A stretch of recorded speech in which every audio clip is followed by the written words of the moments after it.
Welcome to EPG Pathshala. My name is Dugirala Vasanta.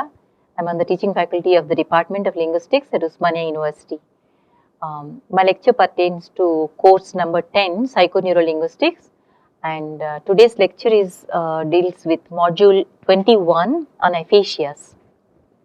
The objective of today's lecture is to point out to the inadequacies of classical model of brain-language relationships to characterize aphasias. I will not be able to talk about the alternative ways of characterizing aphasias, but it is also important to realize that there are a lot of limitations to the classical model which existed for more than 100 years. So, I hope to be able to point out those limitations and share some new insights from neurolinguistics which is saying that it's time that we gave up on classical model and talked about models which say that language production and processing draws from both left hemisphere and right hemisphere, and our notion of Broca's area and its contribution to speech production is extremely limited. Broca's area is involved in more functions than just speech production. Let's start one more quick look at the classical model. On the screen you are shown that picture with Broca's area being involved in production, Wernicke's area being in charge of comprehension. Both are connected through arcuate fasciculus, and Broca's area is sending information to motor cortex in the frontal lobe. Motor cortex sends signals to the speech muscles to speak. So, this is a typical left hemisphere dominant processing of language. This is a classical model. What are some of the assumptions of the classical model which we have not dealt with earlier? One is called fractionation. What classical model is saying is it is possible for intact and impaired language abilities to coexist after brain injury. So, what is happening when you have a brain damage? You have Broca's area intact, Wernicke's area is damaged, or Wernicke's area is intact, Broca's area is damaged. So, impaired and intact areas can coexist. This is what is called fractionation assumption. Then the second one is called transparency assumption. Pathological condition can tell us about normal system. That's an assumption. So, by studying aphasia, by studying Broca's aphasia, we can learn all about production. By studying Wernicke's area, we can learn all about comprehension. That's an assumption. That's a transparency assumption. Third assumption is subtractivity. That is, a given patient's performance reflects normal cognition minus damaged module. As I told you, classical model endorses modularity. So, when you see an aphasic patient's performance, the classical model is saying that this performance reflects normal cognition minus the modules, because one module is damaged, right. So, this is supported by the notion of dissociation versus double dissociation in neuropsychology. You need to understand what is dissociation and double dissociation in neurolinguistics. How do they test for this so-called dissociation? They use picture naming, repetition, discrimination of minimal pairs, word non-word decisions. So, they look at performance of patients on tasks like this, and then they look at which is more damaged to particular subsystem read module of language processing, and they try to say, lexical items are stored in temporal lobe, he is not able to name properly, therefore temporal lobe is damaged, right. That is how the reasoning goes. And this kind of reasoning, supported by classical model and modularity assumption, led to serial modular models of information processing in neuropsychology. So, here they paid greater attention to the boxes. If suppose there is a model of speech production, there are boxes and there are arrows, but attention was paid to the boxes but not the arrows, because arrows are transmitting information from one box to the next box.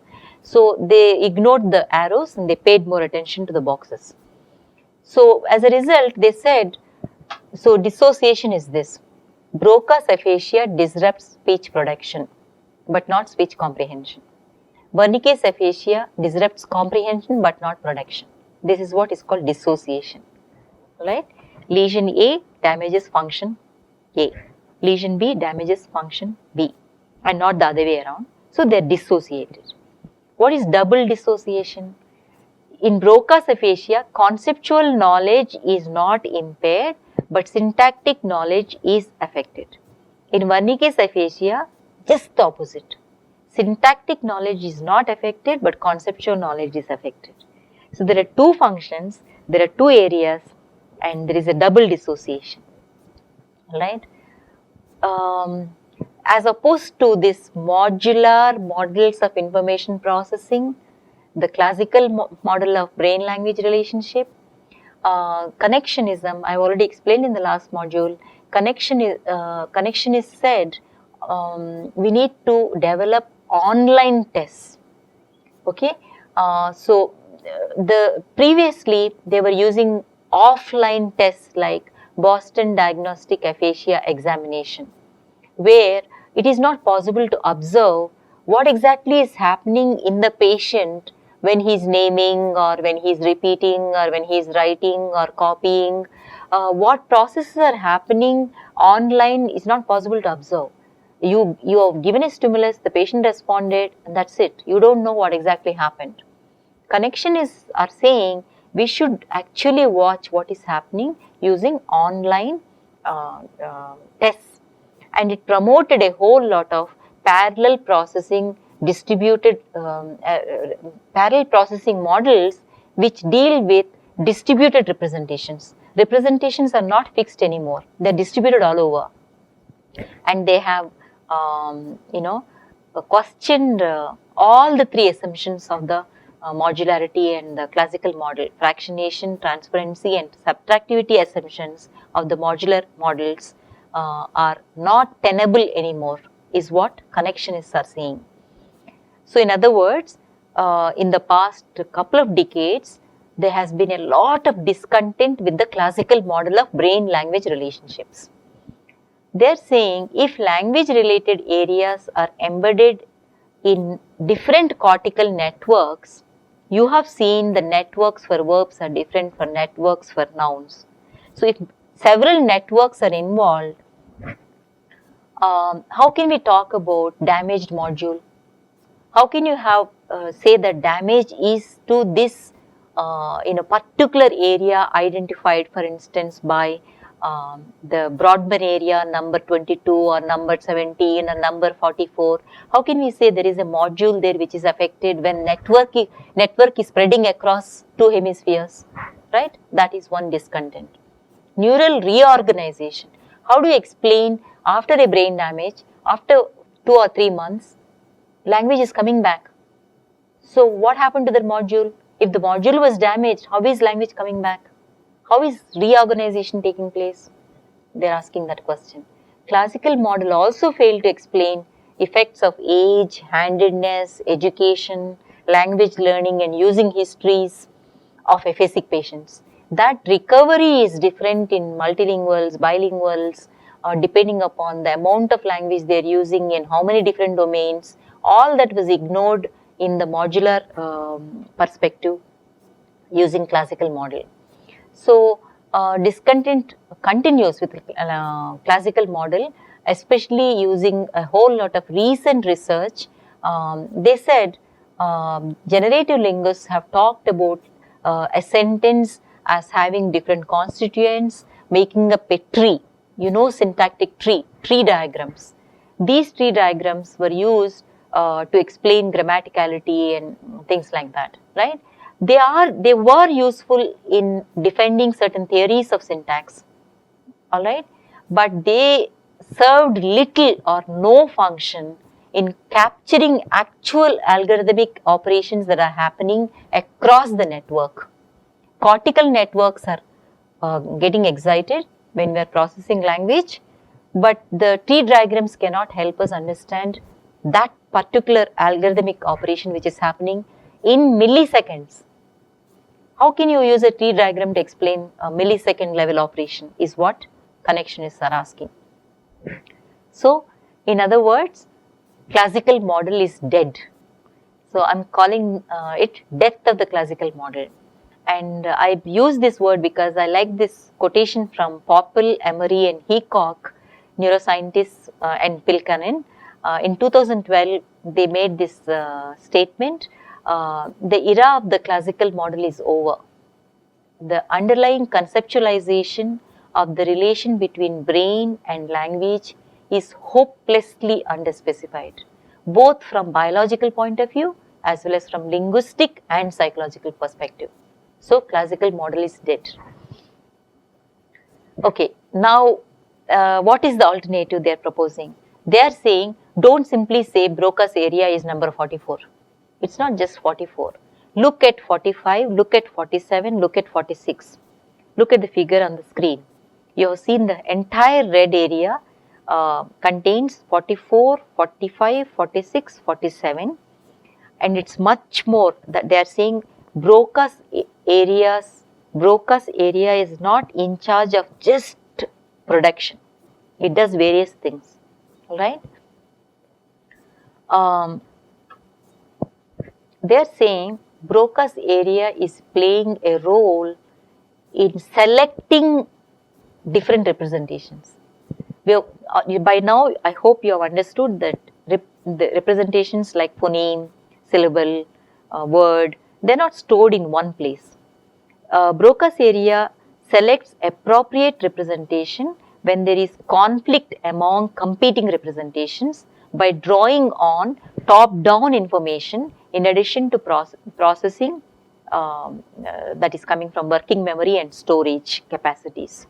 In other words, Broca's area is connected to a whole lot of general cognitive architecture of the brain, and so for instance, Broca's in the BA44 area shown to you in the figure on the screen, just now, is involved in phonological processing. BA45 is involved in syntactic processing. BA47 is involved in semantic processing. So, the point that you have to note is, as an area which was simply called Broca's area is involved in phonological, syntactic and semantic processing. The entire language is being processed in one area. So, where is the question of different modules? All three areas are activated in PET and in MRI and this kind of experiments when there is violation of pragmatic interpretation of a sentence. Alright? In other words, world knowledge is not left out. World knowledge should be part of our analysis of comprehension of a sentence. Broca's area is involved in non-linguistic information processing, not linguistic alone, non-linguistic information. Evidence is available today to show that BA44 and 45 are involved in a number of non-linguistic tasks like motor activation, motor imagery, rhythm perception and things like that. Broca's area interacts with domain general areas such as visual cortex. Occipital lobe, visual cortex is located in occipital lobe. When you are listening to sentence processing, why should there be activation in visual area? If modularity is correct, there should not be any activation in the visual cortex, but there is, alright. So, Popple 2012 cited magnetoencephalography, it is called MEG. It's a very costly equipment, powerful equipment. They did studies using MEG and they demonstrated that syntactic and lexical semantic cues in the input affect neural activity in the occipital lobe. So, syntax and semantic processing is giving rise to activity in the occipital cortex between 100 and 130 milliseconds, reflecting predictive nature of online processing. So, these people are talking about when you are processing a sentence, you are going ahead, you are predicting what is going to come ahead, alright.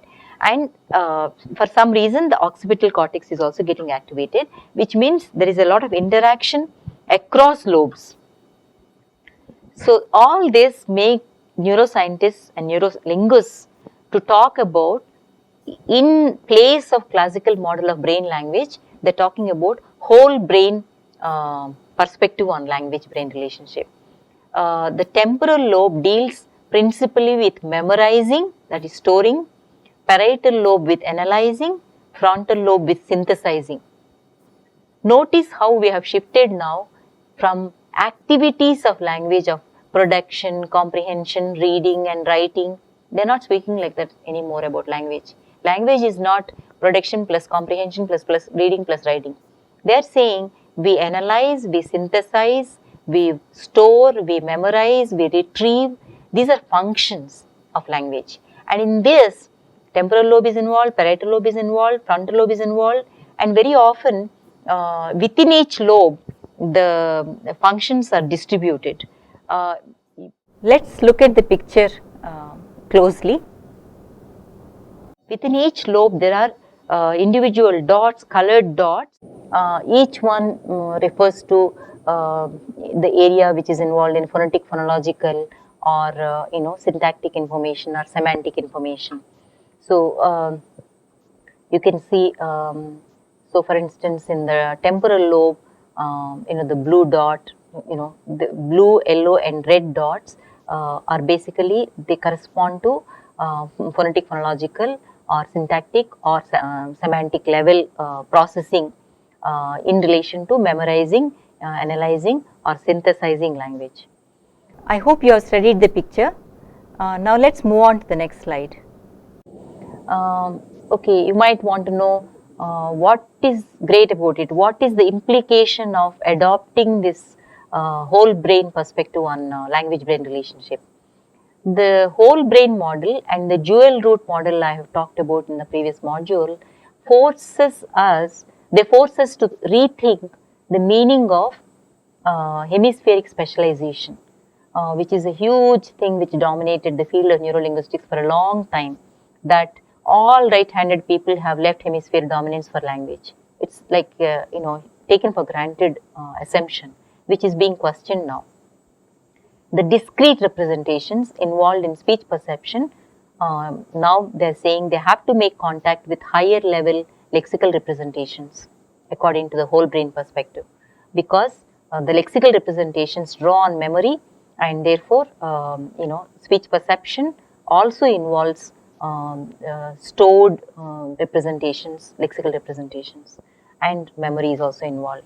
Therefore, theories of audio-visual speech perception must at some level be linked to theories of lexical representation. So, you cannot talk about audio-visual speech perception as one module and lexical semantic module managing only stored words which are there in your mental lexicon. You can't talk about them as two modules. They have to make contact.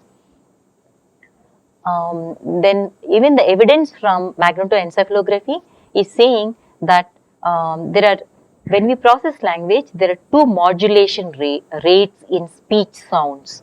Low gamma band is about 20 to 80 millisecond processing. It's slow, and there is a theta band with 150 to 300 milliseconds, which takes care of syllables.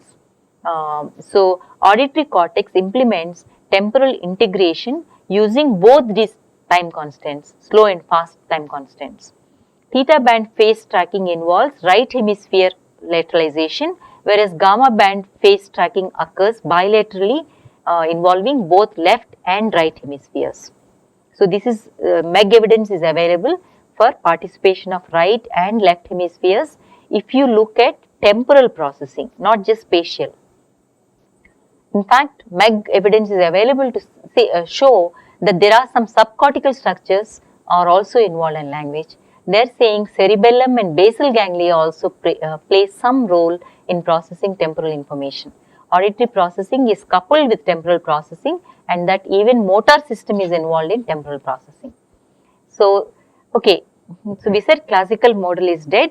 We talked about whole brain model. Now, with these new perspectives of left hemisphere, right hemisphere, subcortical structures, all of them are involved in language processing. Now, how do we characterize aphasias is what, So, against these recent research, one major question facing us is, neurolinguistic researchers, is whether aphasia can be thought of as an impairment that is specific to linguistic domain, or whether aphasia is a more general cognitive disorder affecting use of symbols and signs, both verbal and non-verbal. So, because of the whole brain model, we are able to raise new questions like this. Let me summarize what I have been saying in this lecture. I have expanded on the ideas discussed in the earlier modules, that is, that representation versus processing is what we discussed earlier. Basically, the non-modular, that is whole brain perspective, which is supported by connectionism, questions the classical model of language-brain relationship. Especially 2 points that classical model has upheld. One is that left hemisphere is the dominant language related hemisphere, that is all language functions like left hemisphere takes major role, right hemisphere is only minor. That is one point pushed by classical model. And the second point is that Broca's area in the frontal lobe of in the left hemisphere is in charge of articulated speech. In this module, I have presented some recent neurolinguistic research which has questioned both these assumptions. That left hemisphere is dominant, is being challenged. There is enough research now to show that right hemisphere is very much involved in lexical processing, in speech perception. And in fact, the current argument is we need to replace the classical model with whole brain perspective. That entire brain takes part. Even if you say left hemisphere is important in syntactic processing or whatever, the right hemisphere also is involved in other functions like integrating information, and the whole brain perspective in fact shifts the focus from spatial area wise, like where is what representation is stored, where are the words stored. From that debate, the shift is to within each lobe there is phonological processing, syntactic processing, semantic processing happening in at least frontal, parietal and temporal lobes. I have shown you enough pictures to demonstrate this whole brain perspective. So, it is the idea of this module is to tell you that there is a need to draw on these new insights in understanding the various aphasic syndromes which we are going to discuss in the next 4 modules. Thank you.